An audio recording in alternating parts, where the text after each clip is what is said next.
I want to start with a photograph, not a famous one, not one you'll find in any museum archive or medical history textbook. I found it in a municipal storage unit in Lyon, France, in a box of materials scheduled for disposal, materials that had been misfiled under industrial surplus for 63 years. It shows the interior of what appears to be a hospital ward. The date written on the back in pencil is 1887. Rows of beds, high ceilings, tall windows, normal enough, except for what's at the centre of the room, suspended from the ceiling by a wrought iron armature, a bell, not decorative, not small. A bell roughly the size of a grown man, positioned at the precise geometric centre of the ward, with ropes extending outward to the corners of the room. I showed the photograph to a historian of architecture. He said, "That's unusual." I showed it to a medical historian. He said nothing for a long time and then asked where I'd found it.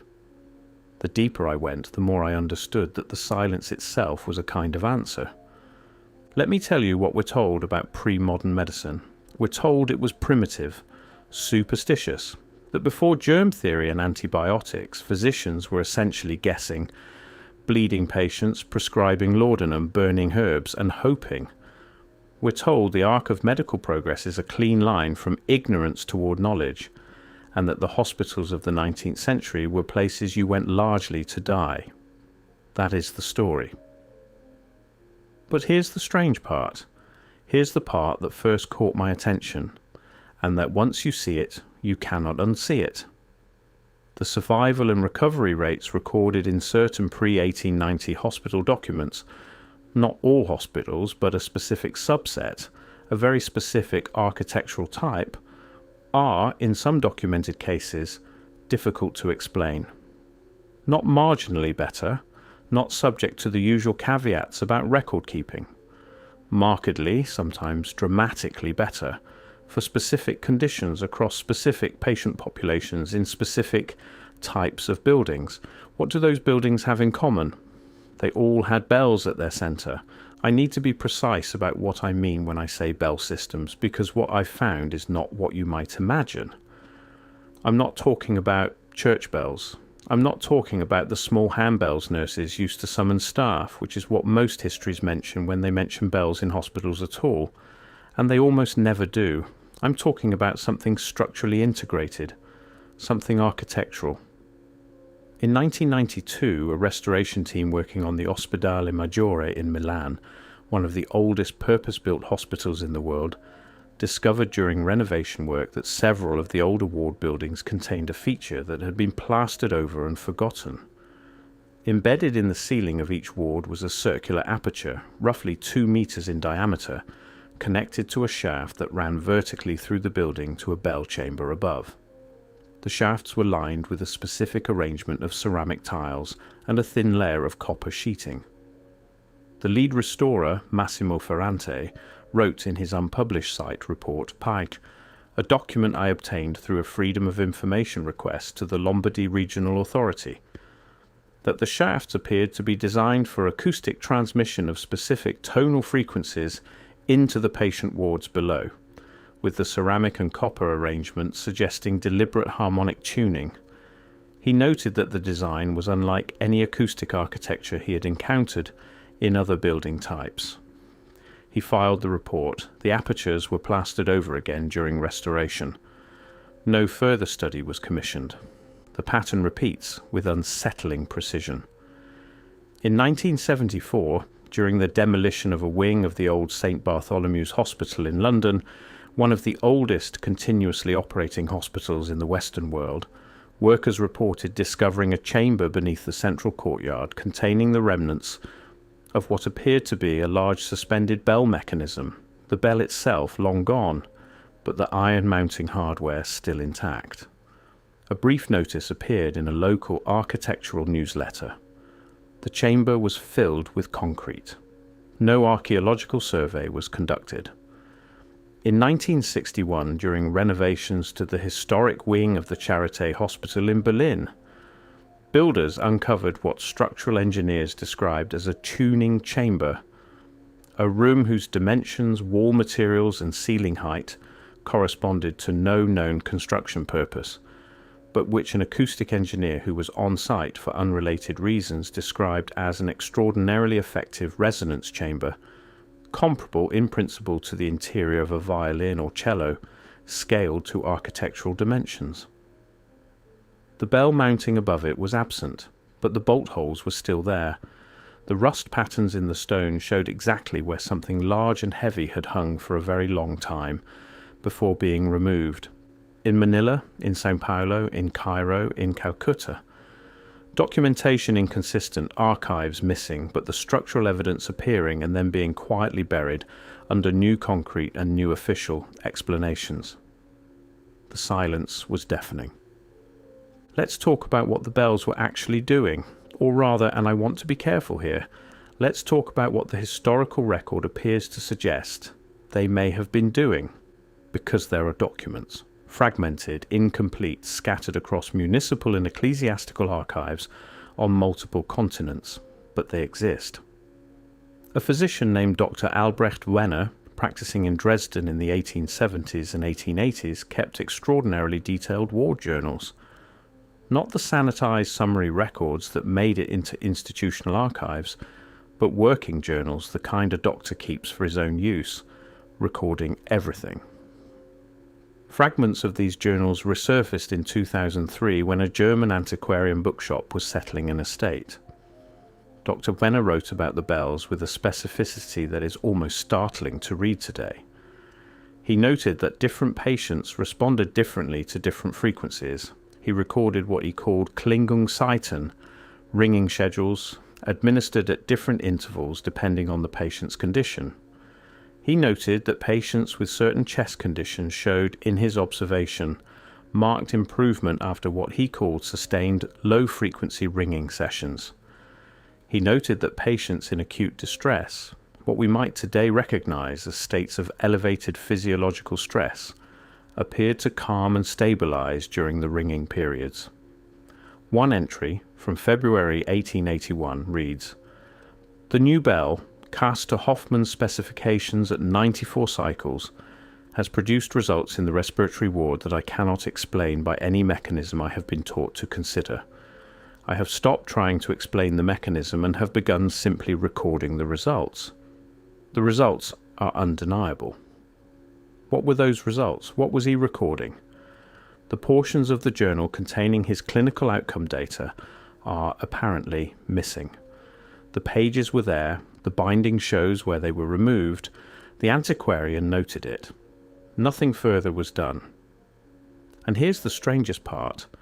Dr. Albrecht Wenner does not appear in any standard history of German medicine, not in any medical dictionary, not in any institutional history of the hospitals where he apparently worked, a man who kept meticulous journals, who corresponded with colleagues, who appears to have had a substantial and active career, simply absent from the historical record, not misattributed, not underappreciated, absent. Let me give you more names, because the deeper I looked, the more names appeared and then disappeared.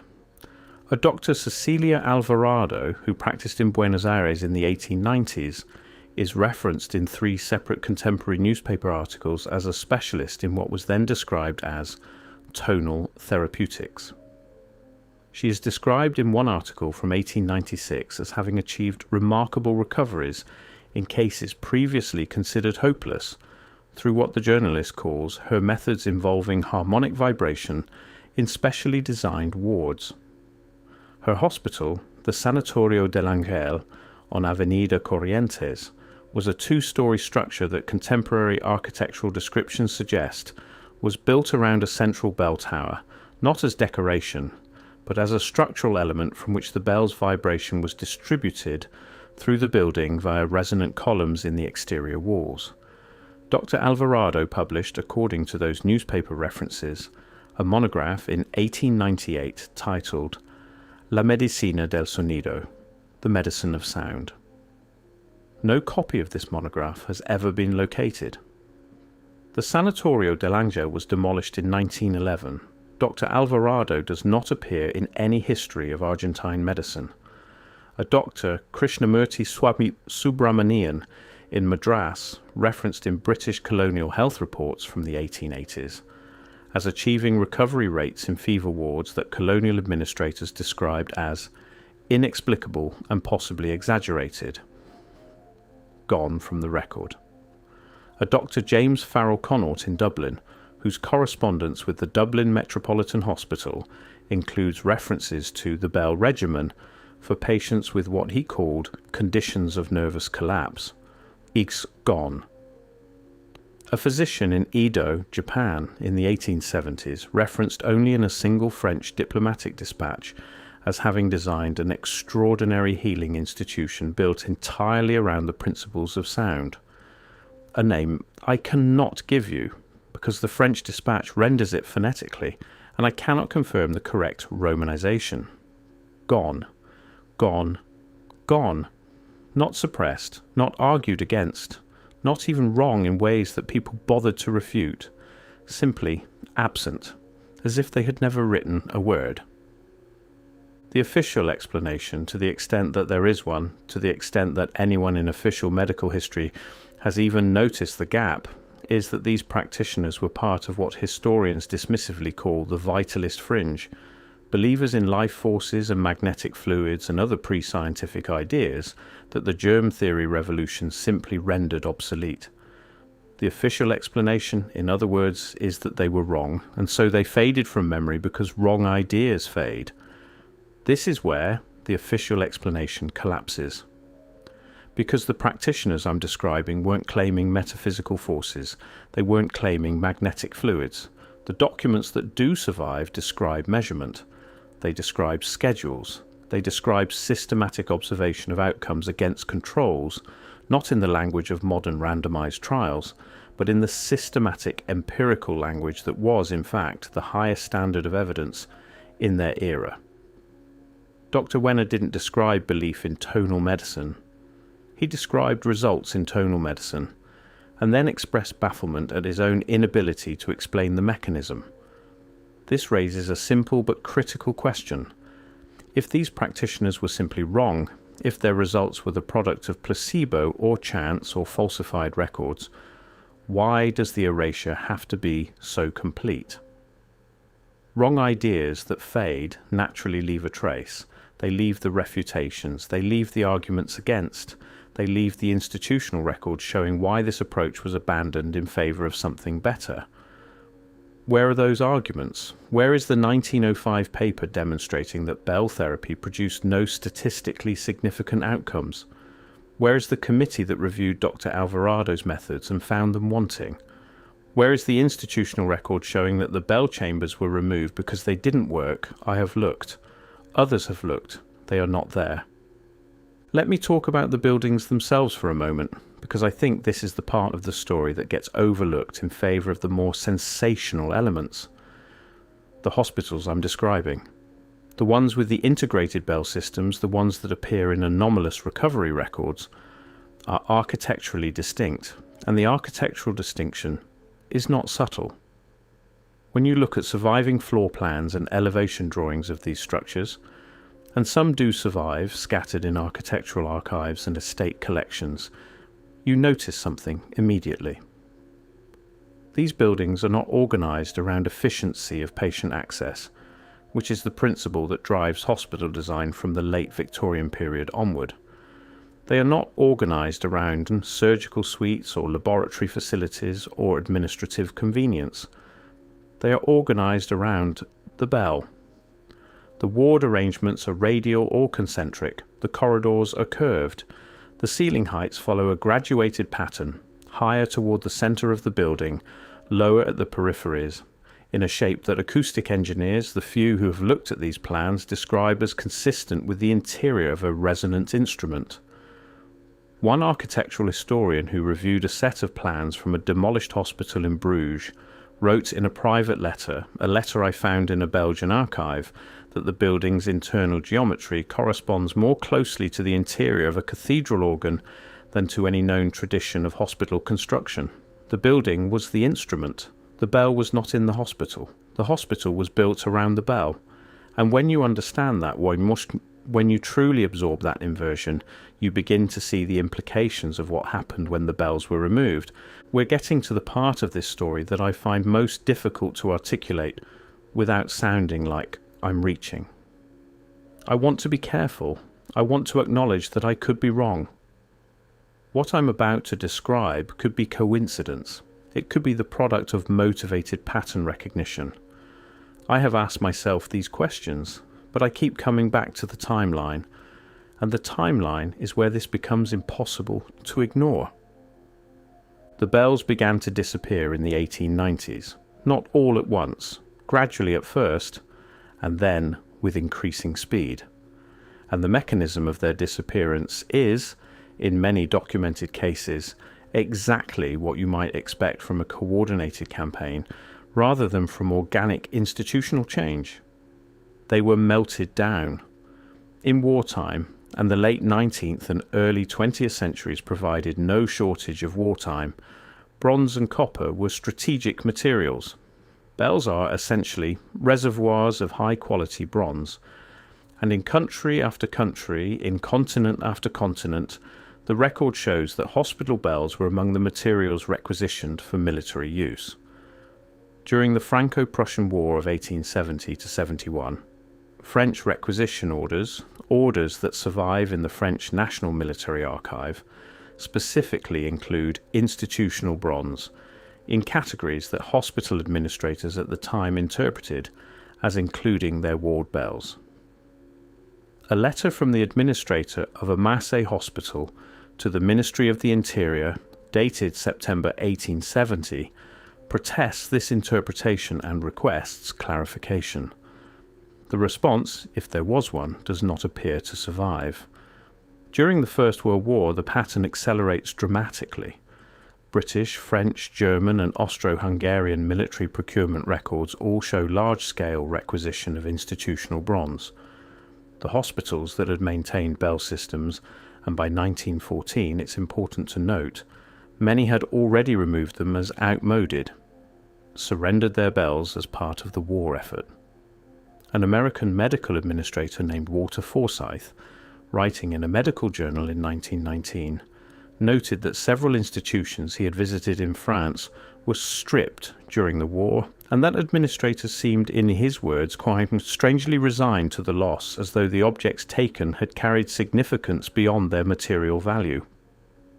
He describes one elderly hospital matron weeping over the removal of a bell he describes as of considerable antiquity and unusual design.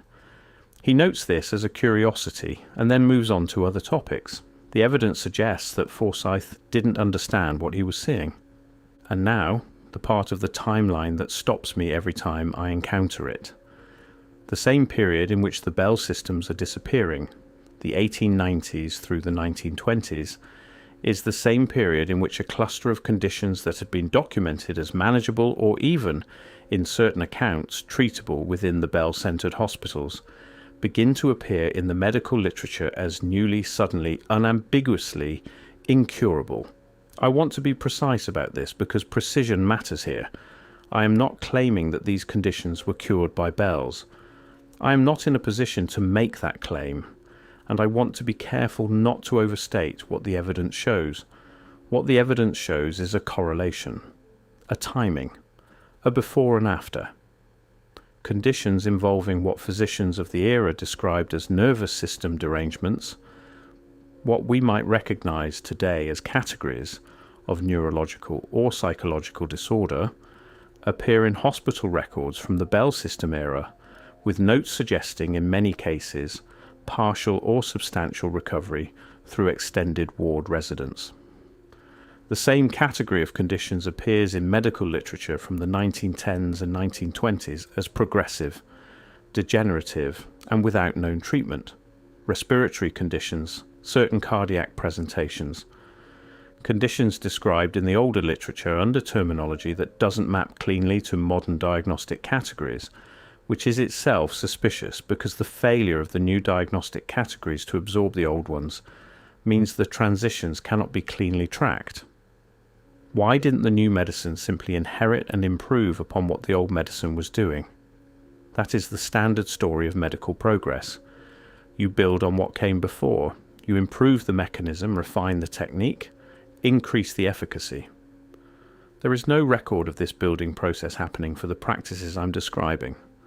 There is no record of anyone saying, these bell-based methods show promise. How do we incorporate them into the new scientific framework? There is only silence. And then, on the other side of the silence, a new framework that doesn't acknowledge that anything has been lost. This is where I have to raise the world-spanning coordination problem, because it is, to my mind, the most intellectually challenging aspect of this entire story. The disappearance of these systems was not local, it was not regional, it was not confined to one country, one medical tradition, one institutional type.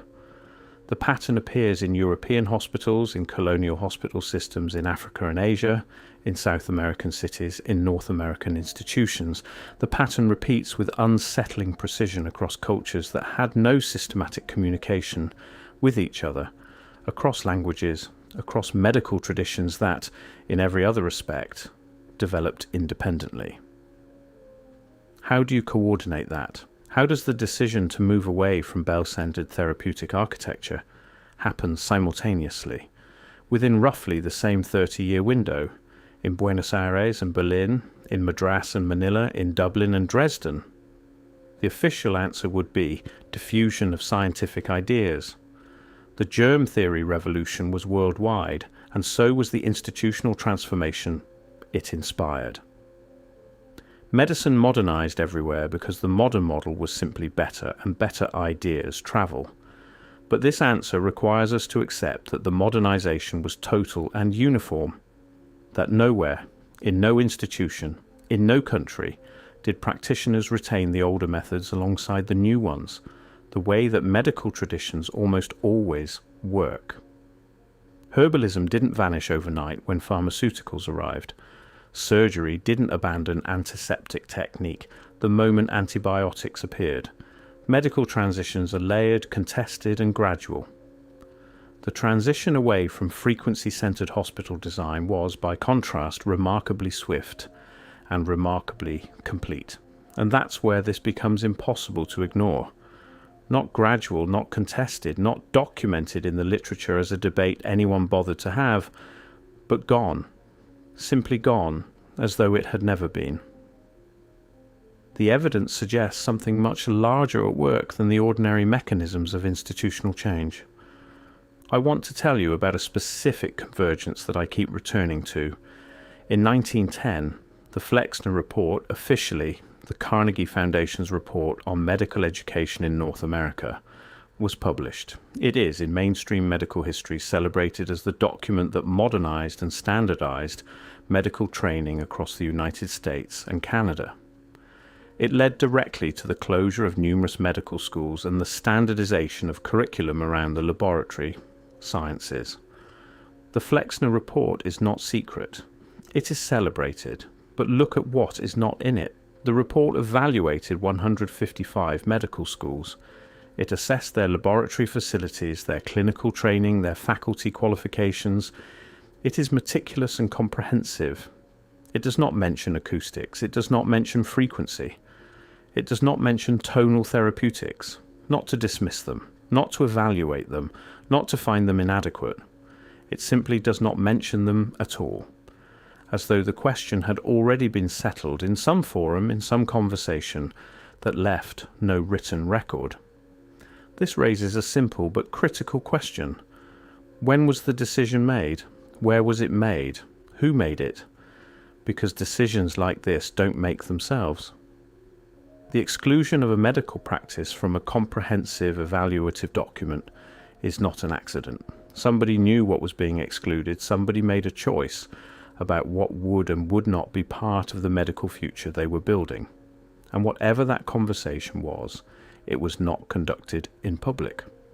In the 1920s and 1930s, as the new pharmaceutical industry was consolidating its position at the center of Western medicine, something happened to the institutional relationship between medicine and profit that had no real precedent in the history of healing. I want to be careful here. I'm not making a simple argument about good versus bad or natural versus artificial. The development of antibiotics saved extraordinary numbers of lives. I don't want to be cavalier about that. But the structure of incentives matters.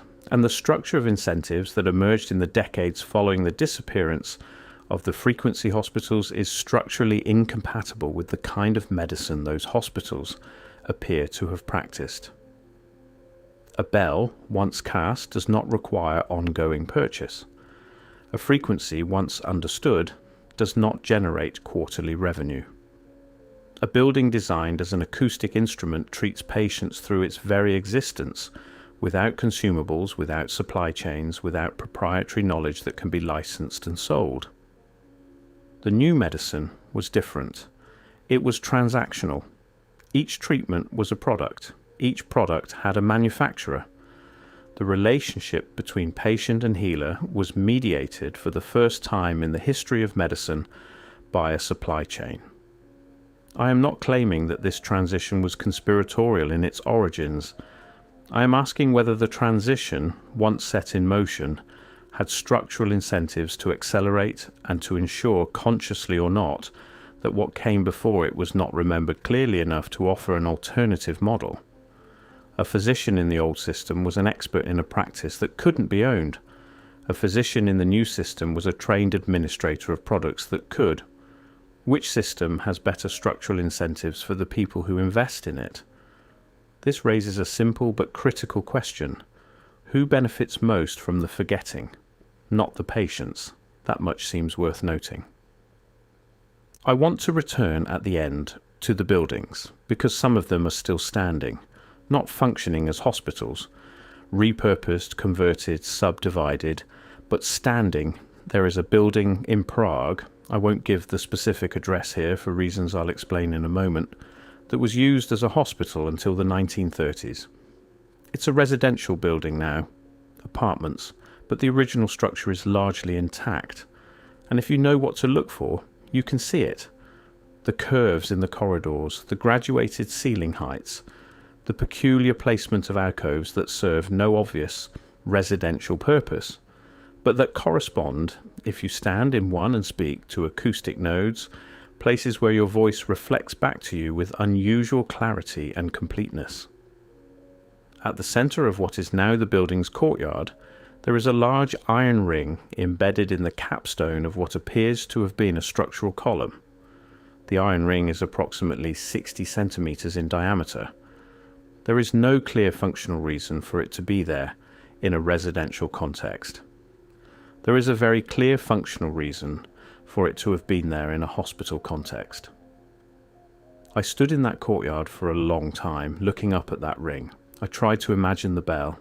I couldn't help thinking about all the patients who had lain in the wards above me, in a time before what we call modern medicine existed, listening to something we no longer know how to hear.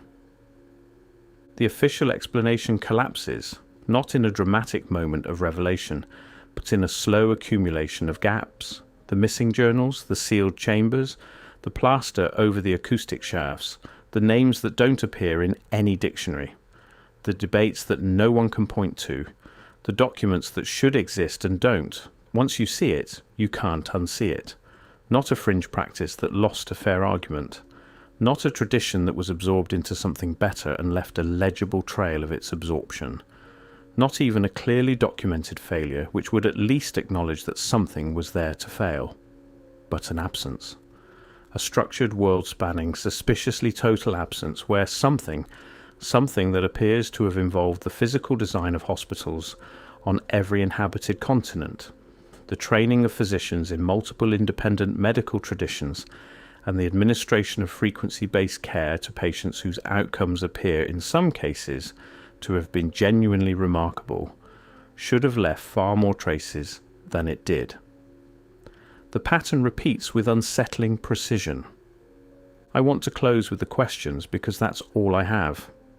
How do you erase a medical tradition from the history of a world-spanning civilization within 30 years? How do you remove the physical instruments of that tradition, bells that weighed tons, mounted in buildings designed specifically for them, without that removal appearing in any systematic institutional record as a decision anyone debated? How do you ensure that the physicians who understood what those instruments were doing retire or die or simply cease to be cited within a single generation, without any of them apparently writing a clear account of what was being lost? How do you build, on top of that erasure, a new system so complete, so self-referential, so immune to the question of what came before it, that a century later, historians look back at that period and say, with confidence, there was nothing of value to preserve? And I keep returning to that bell in the lion photograph. The one in the box marked industrial surplus. Someone put that photograph in a box. Someone labelled it industrial surplus. Someone filed it in a municipal storage unit for 63 years. Was that carelessness? Bureaucratic indifference? The ordinary attrition of institutional memory? Maybe. Or maybe someone understood in 1963 or thereabouts that a photograph of a hospital bell mounted at the centre of a ward, mounted with brass plates engraved with numerical sequences that look, if you look at them long enough, uncomfortably like tuning specifications, was the kind of thing that asked a question that certain institutions would prefer not to have asked. I don't know. I can't know. But the deeper I went into this, the more I understood that the question isn't why it was erased. The question isn't when. The question isn't even whether the erasure was deliberate or merely structural. The accumulated weight of a new system with no incentive to remember the old one. No, the question is, what did the bells know? And whether somewhere in the physical structure of those buildings, the ones still standing, the ones with iron rings in their courtyards and curved corridors and ceiling heights, that make you want to speak aloud just to hear your own voice return to you, whether something of that knowledge is still present, waiting, not gone, not destroyed, just silent, for now.